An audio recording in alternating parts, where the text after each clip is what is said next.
Well, the First World War broke 1914, when then my father went into the he was in the army, and I suppose as far as I know, my mother, I know she used to walk from there, from Farnham, coming over to my grandmother's at Woburn, through Burnham Beeches and all that.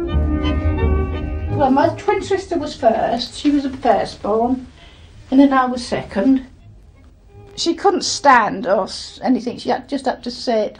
But they called it in them days water on the brain. Yeah, she was 10 months old when she died, and it was a year and 9 months between my brother and I. Yeah, but my mother used to drink a lot, you see. I had to sleep down home, but my mother looked after me. She fed me and clothed me, and that, and both my brother and I, we had very hard lives because my father left her, you know, and that, with these two children, and no, I think she must have been an alcoholic, but you know what? I mean, my brother, he was worse off than me, really, because well, I think a boy really is, you know, and I could. But my grandfather's mother, she used to clothe me, do all my washing, and she used to feed me. Used to go up there and have mine. And when she used to pack up my lunch for school. I used to go up every morning, and she'd pack up my lunch for school, you know, and she'd take him washing. And I can remember on a Monday I used to have to go up and get this person's washing. It used to be about 3 or 4 houses away from my grandmother's. Scullard's their name was. He'd got a chair factory in Wickham something, and she'd have to go and get this. And she'd say, "Is this for you?" And she'd give me a little tidbit. Then on the Wednesday, I used to have to take it back again. It was all washed and ironed. We went to the Meadows, down Wickham Lane. You wouldn't know it because it goes right down the road. I always used to think it was a prison when I was a little girl. I used to go by and see all these bars. I used to think it was a prison there. Then, you know the house, you know Woburn Church? There's a school there. It used to be a school. They've made it into 4 houses. Well, that's where I went. Opposite the Old Bell. We had to go down there. When we were 7, we had to go down there till we were 14 in them days. But it was a church school. My mother went there, but when she first went to school, I could take you to the house now. She only had to pay a penny a week. Once they paid their penny, they didn't go to school anymore that week.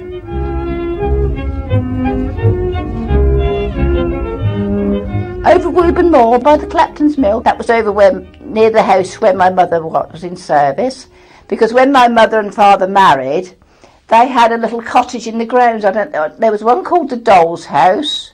I don't know. I can't remember the one whether it was the Doll's House my mother and father lived in where I was. I can't remember. Little Cummingham Gardner, Will Gardner. He never married, but he was Mum's cousin. I mean, he was the eldest of the family, but because that's it. His father was the gardener. That was right. It was a proper family. But I know my grandfather was the coachman because he was the horses. But then, of course, I suppose the cars came in, and then, of course, my father came on the scene. But I know my grandfather, he was coachman. My grandmother was cook. My father was the chauffeur, and my mother was parlourmaid. All at the same house. And then in the winter, they used to go up to London. They got their house up in London.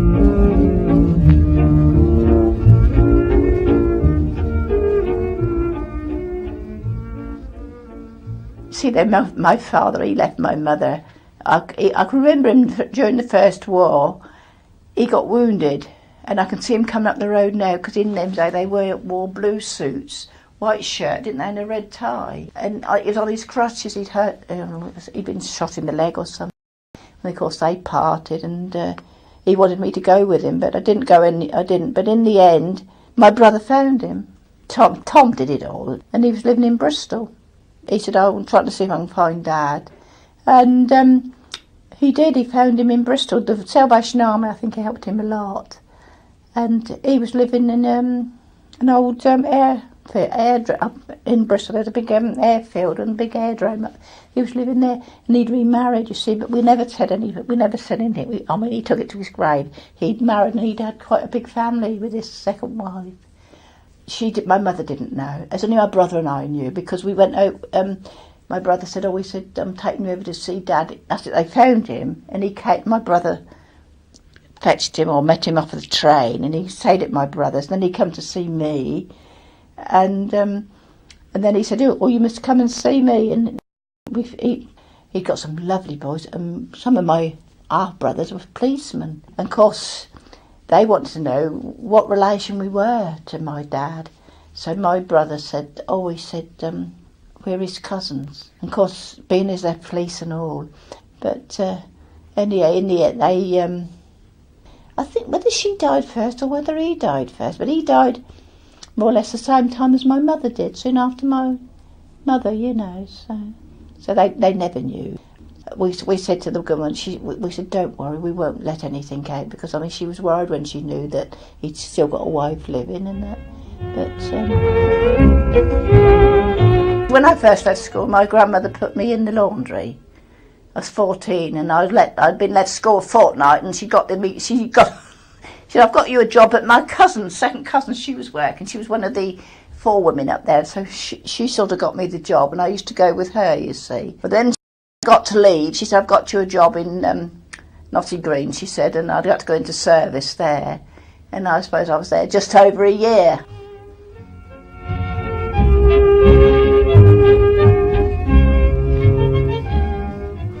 Mrs. Padfield, Knotty Green, that's it, just outside Beaconsfield.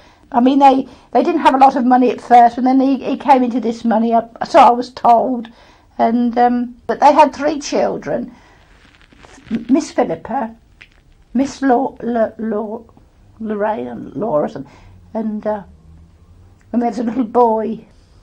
That was a modern house, yeah, and of course that was on the main road. But it was very, I didn't like it. In the summer it was nice, and I lived in, but I used to have Wednesdays half day, and then every 2 Sundays out of 3, you see, because there was a cook and the parlour maid and myself. And then I get 2 Sundays out of 3. All right in the summertime, but I can remember walking up, White Hill, don't you, up to Beaconsfield. I used to walk up there and push I don't know how I did it. I was a very nervous child. But I used to have to go all around Waterley Lane, it's all lonely, and all up the back through Wimbledon, up by the Mother Red Caps it used to be, and all up there. Then when I got to the top of the hill, I could get on my old bicycle and pedal away. And then when I got to Knotty Green, you see, I used to go up another little slope, and there was a pub almost opposite to where I lived, and I was scared stiff. I had to be in by 10 o'clock, you see. Well, that's just when they were all turning out. Wasn't there very long. I was a betweenie. You help the cook, you help the parlour maid, you do everything. And you'd be doing something, turning out a bedroom, and, can you come and do so and peel the potatoes, Molly? Can you do so and so?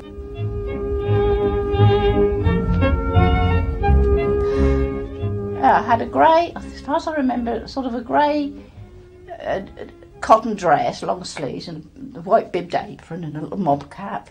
And then in the afternoon, it was a brown alpaca dress, coffee collar and cuffs, and the coffee cap and mob cap. See, the parlour maid didn't teach me. She's supposed to have taught me things, but she didn't. I taught myself how to lay the table and all what to do, but she didn't tell me how to use the telephone. Well, it was one of those, those upright ones with them. Well, it rang, and it was in the dining room. And it rang, and I went and answered, because she used to go out every evening. Her and the cook used to go out every evening, get back about 7 o'clock. Dinner was at 7:45, and they'd get back between about 7:15, you see. Well, of course, I was on duty sort of thing, all I'm a little lonesome. And the phone rang, and I went and answered it, and they said, could they speak to it? And I went, well, of course, I put the receiver back. Well, I didn't know. So, of course, I went, I said, so-and-so's on the phone for you, madam, and... Of course, nobody had told me. They're still at school. And I got over the coals for that. But, I didn't know. I said, well, no, she didn't teach me anything. And I know one night they were very late getting back. And I thought, oh, dear, Rena's going to be so late. She's got to lay up the table for dinner. So I went and did it for her. She didn't like it. No, I should have thought, I was like that. I thought... Well, no, she would have thought, she would say, thanks ever so much, Molly. And it was teaching me what to do. And we had to have, we used to have a lot of dinner parties. And she used to stay in the dining room. You see, she's got a bell she could push when she wanted me to bring the trolley with. But I had to help. And I had to have a vegetable dish on each hand, like that. We'd got, what was it you have with fish? It was a pinky sauce. And it was in a silver Oh, and on a salver, and this man's elbow come back. And of course that went all me and that. He did say, I'm awfully sorry, but they was acting a bit back came his elbow, because you have to stand on the left-hand side of them. I'd got it on that hand. Oh, yeah, poor little Molly, she got to, and I mean, because I was very nervous. I didn't want to do anything wrong. We'd got champagne, and I'd got to pull this cork out in the hall and take. Oh, I was frightened to death. So I got the cook to come along. I said, "Would you pull?" I was always frightened of doing anything wrong, and I was always like that. I'm not so bad now, but when I was a child. But you see, she didn't teach me. She just told me, I had to watch it. And what I didn't used to like, because I had to wash up. I was supposed to be in charge of the nursery. Well, I'd have to clean the nursery before breakfast, lay breakfast, and take their breakfast in, and then it would all come through the hatchway into the kitchen. Well, the cook used to do that, wash that up, but I had to wash up the dining room breakfast, you see. Well, when I come to do it, I used to think, well, you are a silly, since I've left, you are a fool. There'd be wine glasses now from the night before and things. Well, that wasn't breakfast things. And I can always remember once there was a vase, it had some flowers in it, it had got a chip out of it. And I cut my finger, and it bled and it bled and it bled. And they said to Renee, and the cook said to me, we'll put some iodine on it. I said, don't put that on it, please. I said, I should pass out. But and I can remember I just flopped out in between my door and her bedroom door, because I had a separate bedroom. And yeah, I had the rest of the day off, so I served them right in that. Yeah, on a Sunday morning I had to do it. There was the two girls' bedroom. There was the bedroom where the little boy slept with the nurse, nursery governess, that was it, isn't it? And my bedroom, I had to do the nursery, do all the balls, take this little boy out for a walk, get back for lunch, and got to get changed. But I loved it because he'd got a pram. And I said to him one day, I said, he was nearly 3, but he had to still go in this pram. And I said, if we go along there, can we get out? He said, yes. Well, I can remember we went along this footpath and it sort of came all the way round, but I'd only just got back in time. And I always remember we'd got in the corner of the kitchen, the water was so hard, you got this recording there, and we'd got a great big thing and you had to put salt in it. Well, the cook used to do it, and then she put it on to me, and I hated these sort of things, but it was my half day. And they said, I think you'd better do the water softener. So I did it. Of course, in the evening at my grandmother's, I said, I haven't finished off the salt, the softener. Of course, all the water. So I got the phone and rang up, and of course they discovered it. I was in hot water then, wasn't I? I mean, it was my half day. I went upstairs to get ready because you watched lunch things, then I had to go and get ready. And of course, when it's your half day, you want to get out as quick as you can. And it wasn't until evening time, and I suddenly remembered it. You went into the back door. It was a new house. You went into the back door, went down some steps into what they called the stoke hole. Well, in the evening, I was only 16. In the evening, I had to go out there and stoke it up at night before I went to bed. I had to do that every night, you see, unless, when it was my half day, no, the parlourmaid did it, but you see, I had to do all those jobs, and I used to hate it, because it was pitch dark, there was a light, but I hate going into empty spaces. I had to go down these steps, there was all the cars and all the fumes, and I used to have to do that, but I should always remember this salt thing, and anyhow, then I was there, and then parlourmaid and I sort of fell out, and the cook, so then I left. But they wanted me to stay on, but the parlourmaid said if I stayed she'd leave, so of course Molly had to go. I left there and I went down to Lady Slisser's at Bourne End. I was there for 5 years, well, on the Abbotsbrook for 5 years. Of course that was a bit lonely because we had to go up a long footpath over a footbridge, and then there was the house all on its own grounds, you see. My sister-in-law, she was in service, but Lady Slisser's brother, and they lived in Heronsgate. That was the house just as you went up the footpath. We had our own bedroom, I had to share, And then we had to share the bathroom, you see. But I mean, in the week, there was only the cook and my old lady there. I always used to have a bath on a Sunday morning before, and I can remember this morning I got out, was drying myself, and I went to come out and I hadn't locked the door. Well, they were usually out walking, you see. That's when I used to have it, because we hadn't got the hot... She'd got a big range, that was right. That used to heat the hot water, and there's a little tiny tank at the side. And I think... they weren't flush lavatories or anything like that then. You know, they'd got they were like things you'd like to put some stuff in it. I think a gardener used to have to do that. It's a liquid, and if it splashed you sort of burnt. They used to do it every day. No, there's nothing of that laid on there. We've got no gas. We've got electric. It wasn't gas. We've got to have a fire summer and winter, you see, to do the cooking. But we didn't even have washing up liquid, did we? We never had shampoos, and I can remember when we had a bath. The cook would say, "Oh, I've ordered us 2 little bath cubes, you know, on the grocery." But we didn't have baths, things like that in them days. Well, I mean, I'm talking of here 60 odd years ago, over 60 years ago it was there, because that's a private estate, but I suppose it's all been done now. No, it was more homely, and I mean, there was only his mother all the week, and then in the weekends it was busy weekends. But in the summertime, they were all there then in the summertime, you see. But in the winter, they used to go up to London on the Monday and come back Friday evening. And they were all there then in the Temple. I'd been there. Because the other girl, Winnie, I was a week older than her. She burnt her arm with boiling fish fat, went all up her arm. Lady Slessor said, "Molly, you've got to come up to us." She said, "Winnie's burnt her arm, so we want..." Well, I didn't know London. I didn't, and I hated going on the train. So anyhow, I could get on the train at Bourne End, and then Winnie picked me up at Paddington.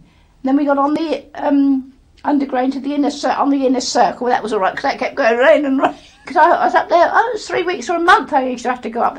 But I used to go up there on a Monday, come back on a Friday, and then go back again on the Monday. So if it wasn't my Sunday off, I didn't have any time off.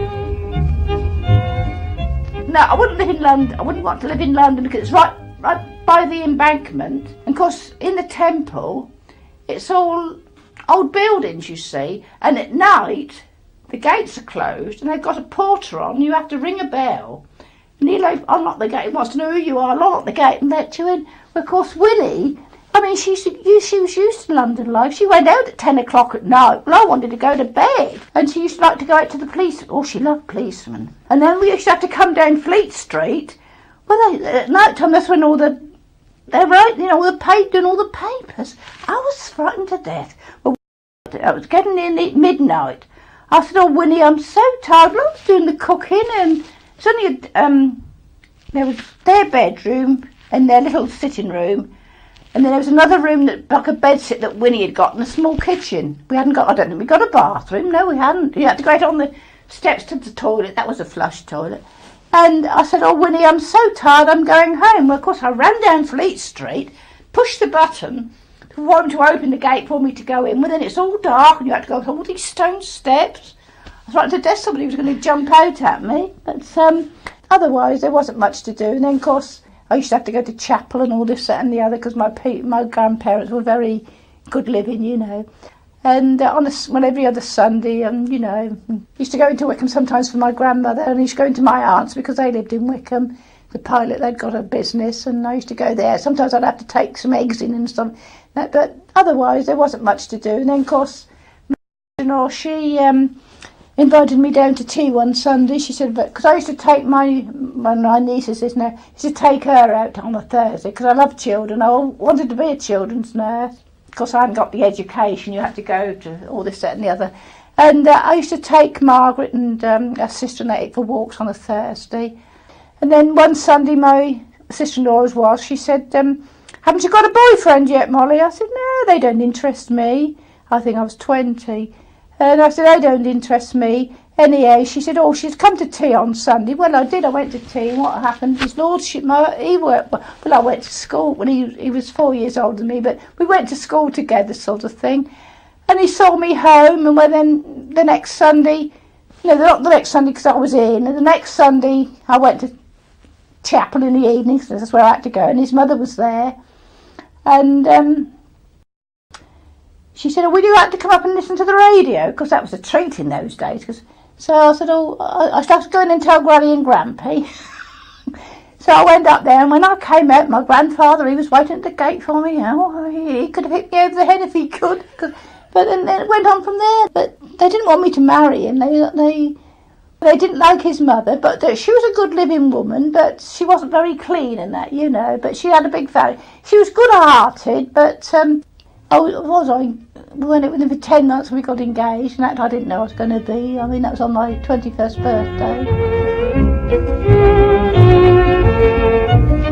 He was working in Wembley. I only used to see him once a fortnight. He was a French polisher, but he worked in Wembley, and he used to catch the train. Did he catch the train, or did he go by motorboat and sidecar? No, I think he used to go but catch the train. But I only used to see him once a fortnight, you see, when it was my Sunday off, because he didn't get home till about 9 at night. And then he worked at Smith's, I think, in High Wycombe. Yes, because that's where he got he had air dining room furniture made there. We bought the bedroom suite. That was the bed, the mattress, the pillows, the bolster. We had a bolster in them days.